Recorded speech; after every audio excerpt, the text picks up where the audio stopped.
नमस्कार दोस्तों, आज हम आपके लिए वैशाख मास की पवित्र कथा बंदरी की कहानी लेकर आए हैं।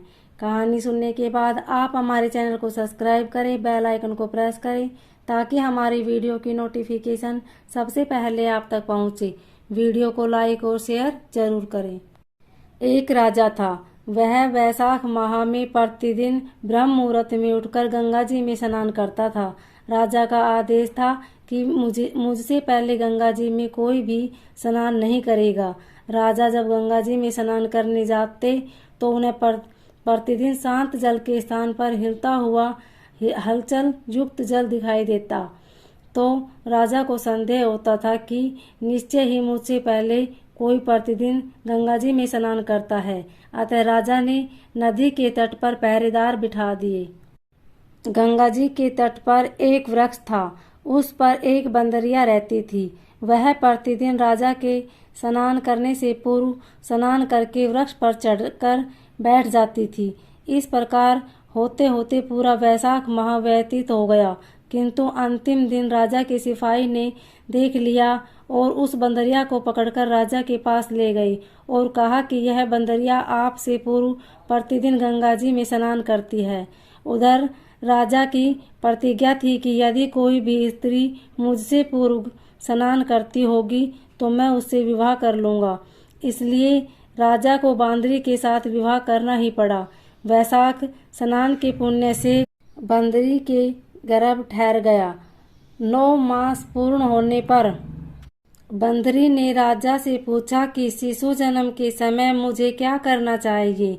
तब राजा ने महल में एक घंटी लगवा दी और बंदरी से कहा कि जब तुम्हें दर्द हो तो मुझे इसे बजा देना, मैं संपूर्ण प्रबंध कर दूंगा। राजा की अन्य रानियां भी थी, उनकी कोई संतान नहीं थी। बांदरी को गर्भ है यह समाचार जानकर अन्य रानियां मन ही मन बांदरी से ईर्ष्या करने लगी और भावी संतान का नाश करने हेतु विभिन्न योजनाएं बनाने लगी। घंटी लगी देखकर एक रानी ने बंदरी से इसका कारण पूछा। बंदरी ने संपूर्ण वृत्तांत बता दिया। रानी ने बहकाया कि एक बार घंटी बजा कर तो देख ले राजा आते हैं या नहीं। बंदरी ने घंटी बजाई तो राजा दौड़े दौड़े महल में आए और घंटी बजाने का कारण पूछा। इस पर बंदरी ने उत्तर दिया कि मैंने तो रानियों के कहने पर घंटी बजाई थी। तब रानियों ने राजा से कहा कि यह तो पशु है और न जाने कितनी बार घंटी बजाएगी। इस प्रकार कह कर उन्होंने घंटी को हटवा दिया। कुछ दिनों बाद बांदरी के शिशु जन्म का समय आया तो उसने अन्य रानियों से पूछा कि मैं क्या करूं। तब रानी ने कहा कि तुम आंखों पर पट्टी बांधकर सो जाओ। बंदरी के वैशाख माह के स्नान के पुण्य प्रताप से रूप से एक सुंदर पुत्र का जन्म हुआ। शिशु के जन्म होते ही उसने रोने से पूर्व ही रानियों ने उसे एक टोकरी में रखकर दासी को दे दिया और आदेश दिया कि इसे नदी में बहाकर आओ और उस शिशु के स्थान पर एक पत्थर रख दिया। राजा को भी कहलवा दिया कि बंदरी ने एक पत्थर को जन्म दिया है। राजा ने सुना तो उन्होंने भी संतोष कर लिया कि जब दूसरी रानियों की संतान नहीं है तो यह तो बांदरी है, इसके क्या संतान होगी। उधर दासी ने उस सुंदर शिशु को नदी में बहाकर कुम्हार के खंदड़ में रख दिया। दूसरे दिन कुम्हारिन खंदड़ में आए तो वहां एक सुंदर शिशु को रोते हुए देखा। कुम्हारिन भी निसंतान थे। उन्होंने उस शिशु को अपने लिए भेजी गई भगवान की भेंट माना और बड़े प्रेम से शिशु का पालन पोषण करने लगे।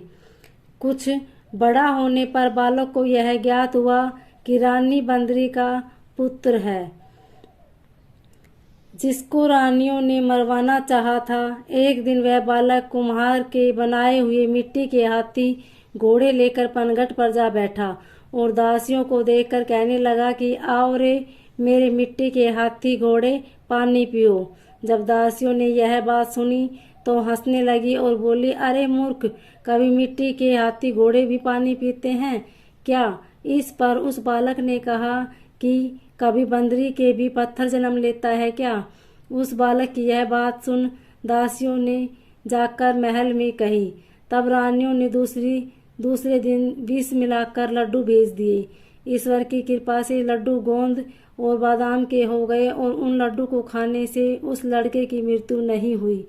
यह समाचार दासी ने रानी को कहा और रानी ने राजा से कहकर कुम्हार को देश निकाला दिलवा दिया।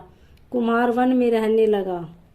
तत्पश्चात अगले वर्ष चित्र माह में माता गणगौर के पूजन का दिन आया तो वह बंदरी का पुत्र 108 करवे और 108 गोली लेकर तथा घड़े में पानी भरकर बगीचे के बाहर बैठ गया।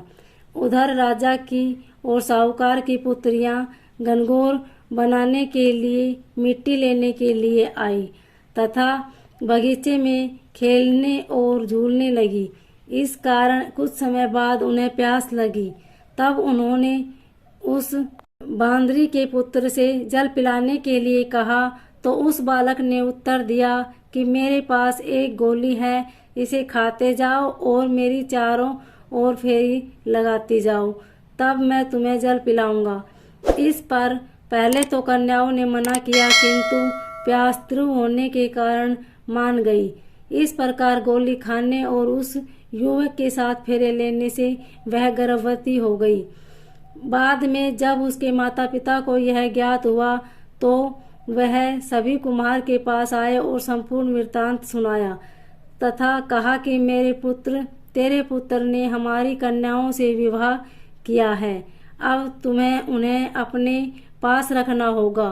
तब कुम्हार ने निर्धन होने के कारण असमर्थता व्यक्त की।